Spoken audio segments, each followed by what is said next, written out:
என் அன்பு சகோதர சகோதரிகளை நான் வாழ்த்துகிறேன். ஸ்தோத்திர பலிகள் என்றால் என்ன?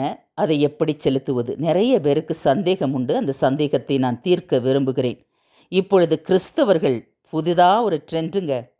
ஸ்லோகமா, சாஸ்திரமா, சம்பிரதாயமா, பிரச்சனை வந்துருச்சுன்னா, போராட்டம் வந்துருச்சுன்னா, வியாதி வந்துருச்சுன்னா, கடன் வந்துருச்சுன்னா, ஒரு ஸ்தோத்திர பலி புக்கை எடுக்கிறது, உட்கார்ந்து அப்பா பிதாவே ஸ்தோத்திரம், அன்பான தேவனே ஸ்தோத்திரம் என்று தொடங்கி ஒரு 500 ஸ்தோத்திர பலிகள் சொல்லிவிட்டு, ஆண்டவரே உமக்கு ஸ்தோத்திர பலிகள் செலுத்திவிட்டேன், எனக்கு இந்த தேவை உண்டு சந்தித்துவிடும். இதிலும் சுயநலமா பிரியமானவர்களே? ஆண்டவரிடத்தில் இந்த காரியத்தை வைத்துமா பேரம் பேசுவீர்கள்? கர்த்தருக்கு ஸ்தோத்திர பலிகளை எப்படி செலுத்த வேண்டும் என்று சங்கீதம் 50 அழகாக சொல்லி கொடுக்கப்பட்டிருக்கிறது. உன்னதமானவருக்கு ஸ்தோத்திர பலிகளை செலுத்த வேண்டும், தேவனுக்கு ஸ்தோத்திர பலிகளை செலுத்த வேண்டும். சற்று சங்கீதம் 50 திருப்பிக் கொள்ளவும். ஆண்டவர் என்ன சொல்லுகிறார்? சங்கீதம் 50 உன் வீட்டிலிருந்து காளைகளையும் உன் ஆட்டு தொழுவத்திலிருந்து ஆட்டுக்கடக்களையும் நான் வாங்கி கொள்வது இல்லை.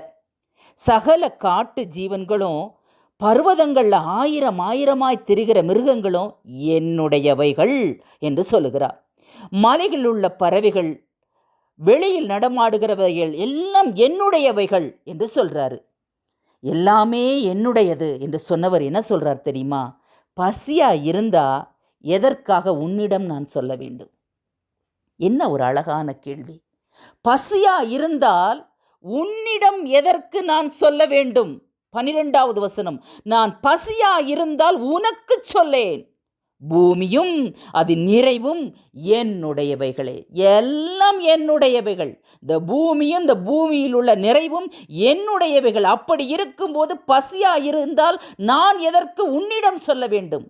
எனவே நான் ஆட்டுக்கடாக்களையோ காளைகளையோ தொழுவங்களில் ஆட்டுக்கடாக்களையோ தொழுவங்களிலிருந்து ஆட்டுக்கடாக்களையோ நான் வாங்கிக் கொள்வதில்லை. எனக்கு ஒரு பலி தேவை. அது என்ன பலி தெரியுமா? நீ தேவனுக்கு ஸ்தோத்திர பலியிட வேண்டும்.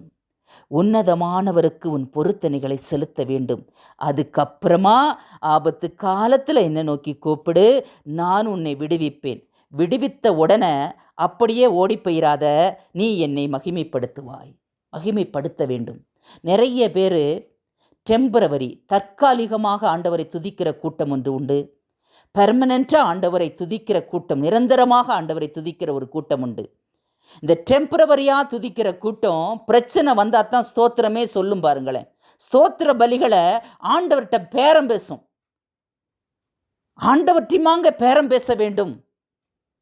ஆனால் இன்னொரு கூட்டம் மனதின் ஆழத்திலிருந்து என் ஆண்டவருக்கு ஸ்தோத்திர பலிகள் பிடிக்கும், என் ஆண்டவரை மகிமைப்படுத்துவது பிடிக்கும், நீ தேவனுக்கு ஸ்தோத்திர பலியிட்டு உன்னதமானவருக்கு உன் பொருத்தனைகளை செலுத்து என்று வேதம் சொல்லுகிறது. அது மட்டுமல்ல, அதே அதிகாரத்தில் ஸ்தோத்திர பலியிடுகிறவன் என்னை மகிமைப்படுத்துகிறான் என்று டைரக்டா சொல்றாரு. என்னை என்று சொல்லுகிறார். அப்படி என்றால் ஆண்டவர் ஸ்தோத்திர பலியை விரும்புகிறார் என்பது எவ்வளவு உண்மை பிரியமானவர்களே. இந்த நாளிலும் கூட நாமும் யோசித்து பார்ப்போம். இத்தனை நாட்கள் எப்படி ஸ்தோத்திர பலிகளை செலுத்தி கொண்டிருக்கிறோம்? சுயநலமாக செலுத்துகிறோமா? உள்ளத்தின் ஆழத்திலிருந்து ஆண்டவர் மேல் வைத்த அன்பின் நிமித்தம் அவருக்கு மேன்மைகளை செலுத்துகிறோமா? நன்றிகளை செலுத்துகிறோமா?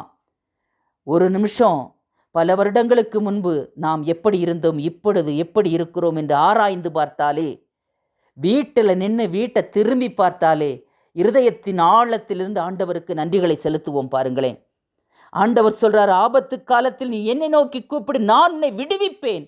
ஆனால் நீ ஒன்று செய்ய வேண்டும், எனக்காக செய்ய வேண்டும். ஆண்டவர் எதற்கு விடுவிக்கிறார்? எதற்கு சுகம் கொடுக்கிறார்? எதற்கு உங்களுக்கு கேட்ட எல்லா காரியங்களுக்கும் நன்மை செய்கிறார் தெரியுமா? அவரை மகிமைப்படுத்த வேண்டும் என்பதற்காகத்தான். பிரியமானவர்களே, எபிரேயர் 13ஆம் அதிகாரம் 15வது வசனம், அவருடைய நாமத்தை துதிக்கும் உதடுகளின் கனியாகிய ஸ்தோத்திர பலியை அவர் மூலமாய் எப்பொழுதும் தேவனுக்கு செலுத்த கடவோம். அவருடைய நாமத்தை துதிக்கும் உதடுகளின் கனி. இந்த உதடுகளால், இந்த உதட்டின் கனியால் அவருக்கு ஒரு பலி செலுத்த வேண்டுமென்றால் அது ஸ்தோத்திர பலி. பிரியமானவர்களே, ஓசியாவிலே சொல்லப்பட்டு இருக்கிறது, அப்பொழுது நாங்கள் எங்கள் உதடுகளின் காளைகளை என்று சொல்லப்படுகிறது. உதடுகளின் காளை என்றால் காளையை வெட்டியா? இல்லை, உதடுகளின் காளை என்பது வாயினால் கர்த்தரை துதிக்கும் துதிபலி. பிரியமானவர்களே, இப்ப சொல்லுங்களேன், ஆண்டவர் ஸ்தோத்திரத்தை, துதியை எவ்வளவு தூரம் விரும்புகிறார் என்பதை சொல்லுங்களேன். உதடுகளின் கனியாகிய ஸ்தோத்திர பலியை அவருக்கு செலுத்த வேண்டும். உன்னதமானவருக்கு, மகிமை பொருந்தியவருக்கு, மேன்மையுள்ள தேவனுக்கு ஸ்தோத்திர பலிகளை மனதின் ஆழத்திலிருந்து செலுத்த வேண்டும். பாருங்களேன், அப்படி செலுத்தும் போது கர்த்தர் உங்கள் ஸ்தோத்திர பலியிலே பிரியமாயிருப்பார். இனிமே சுயநலமாக நீங்கள் ஸ்தோத்திர பலி செலுத்த மாட்டேங்கன்னு நம்புகிறேன். அது மட்டுமல்ல, தினந்தோறும் உங்களுக்கு ஸ்தோத்திர பலி ஈகிள்ஸ் விங்ஸ் மினிஸ்ட்ரி சார்பாக கொடுக்கப்படுகிறது. அந்த ஸ்தோத்திர பலிகளை நன்றாக கண்களை மூடி, சுயநலம் இல்லாமல், பேரம் பேசாமல், ஆண்டவற்ற ஸ்லோகமாக அல்லாமல், சாஸ்திரமாக அல்லாமல்,